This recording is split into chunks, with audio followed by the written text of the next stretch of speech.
Hi అండి, అందరికీ నమస్తే. చాలా రోజుల తర్వాత నేనైతే వీడియో పోస్ట్ చేస్తున్నాను. కొంచెం బిజీగా ఉండడం వల్ల వీడియోస్ పెట్టలేకపోతున్నానండి. ఈరోజైతే నేను ఈ వీడియోలో కొత్తిమీర టమాటో పచ్చడి ఏ విధంగా చేసుకోవాలో చూపించబోతున్నాను. ఒక కట్ట కొత్తిమీర అయితే తీసుకున్నాను. ఒక 10 పండు మిరపకాయలు తీసుకున్నానండి. 3 టమాటోస్ తీసుకున్నాను. చిన్న అల్లం ముక్క, అలాగే ఒక స్పూను జీలకర్ర, ఒక 2 స్పూన్లు చొప్పున మినపప్పు, శనగపప్పు, అది 2 స్పూన్లు, ఇది 2 స్పూన్లు తీసుకున్నాను. అలాగే వెల్లుల్లి రెమ్మలు పొట్టు తీసేసి తీసుకోవాలన్నమాట.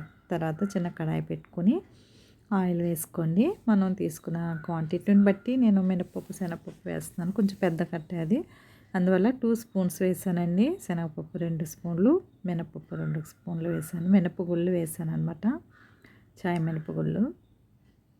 ఇవి కొంచెం ఫ్రై అయిన తర్వాత అలాగే ఈ అల్లం, వెల్లుల్లి, పచ్చిమిర్చి కూడా వేసేసుకుంటున్నాను.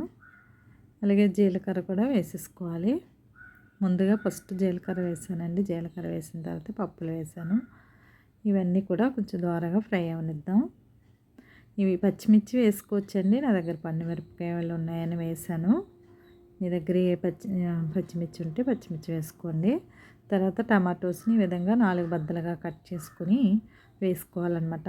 అవి ఫ్రై అయిన తర్వాత టమాటో బాగా మనకి సాఫ్ట్ అయిపోవాలన్నమాట అండి. కొంచెం దానికి మనకు తీసుకున్న క్వాంటిటీని బట్టి దానికి తగ్గట్టుగా చింతపండు కూడా వేసుకోండి, రవ్వంతా.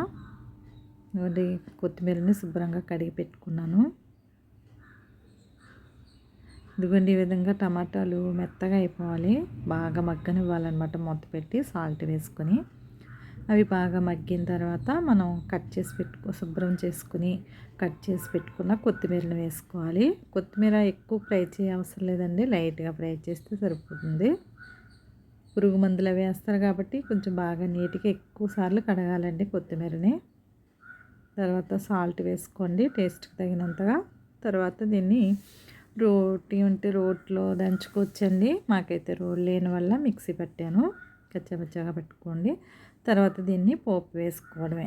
ఇలా స్టోర్ చేసుకుంటే 5 డేస్ అలా ఉంటుందండి. చాలా టేస్ట్ అయితే వచ్చింది. దోశల్లోకి, ఇడ్లీలోకి, రైస్లోకి కూడా చాలా బాగుంటుందండి. వేడి వేడి అన్నంలో వేసుకొని తింటే చాలా టేస్ట్ అయితే ఉంటుందండి. ఇది ఈ పచ్చడి చేయడం చాలా ప్రాసెస్ కూడా చాలా ఈజీ అండి. కాదంటే మనం ఈ మన కొత్తిమీర కట్టని శుభ్రం చేసుకునేటప్పుడే కొంచెం టైం టేకింగ్ అనమాట. కొంచెం టైం తీసుకుంటుంది. మనం ఓపికగా దాన్ని క్లీన్ చేసుకోవాలి. పచ్చగడ్డ అవి కట్టేస్తారు కదండి, దానివల్ల. ఓకే అండి, థ్యాంక్స్ ఫర్ వాచింగ్.